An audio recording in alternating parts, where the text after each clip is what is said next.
Subscribe कीजिए बादशाह entertainment channel को और दबाइए घंटी को ताकि कोई भी नोटिफिकेशन सबसे पहले आप तक पहुंचे।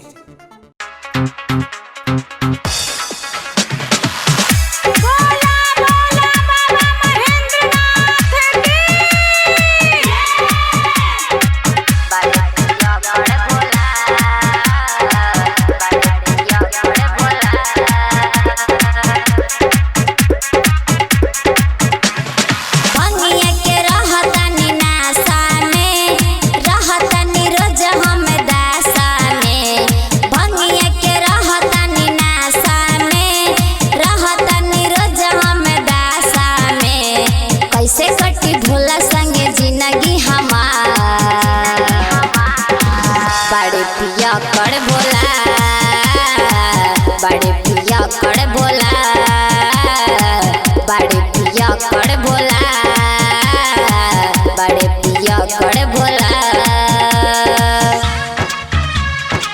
बड़े पिया कर भोला, बड़े पिया कर भोला।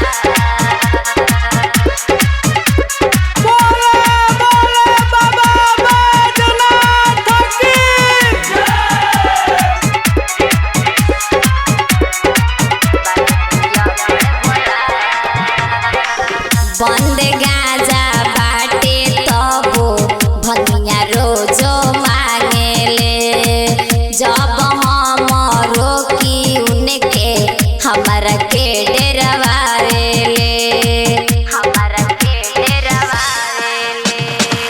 बंद गाजा बाटे तबो भनिया रोजो मांगेले, जब हम रोकी उनके हमारा के डरवावेले।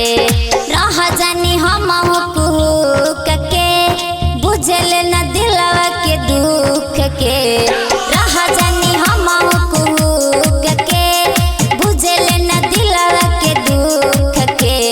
चिहुकी डरे जिहुआ हमार, बड़े पिया कर भोला, बड़े पिया कर भोला, बड़े पिया कर भोला, बड़े पिया कर भोला, बड़े पिया कर भोला, बड़े पिया कर भोला।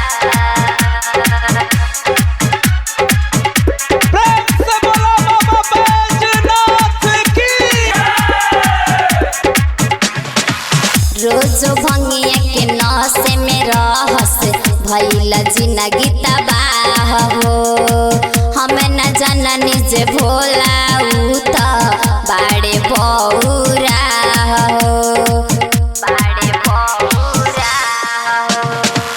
रोजो भंगिया के नशे में रहस भइल जिंदगी तबाह हो, हमें न जननी जे भोला उ त बाड़े बौरा हो। संकट में पड़ल मोरा मनवा हो, लिखेले मुन्ना जी इहो गनवा हो। संकट में पड़ल मोरा मनवा हो, लिखेले मुन्ना जी इहो गनवा हो। मंज के कबो नहीं बुझेले विचार, बड़े पिया कर भोला, बड़े पिया कर भोला, बड़े पिया कर भोला, बड़े पिया कर भोला। भंगिया के रहतानी नासा में, रहतानी रोज हम दासा में। कैसे कटी भोला संगे जिंदगी हमार, बड़े पिया कर भोला, बड़े पिया कर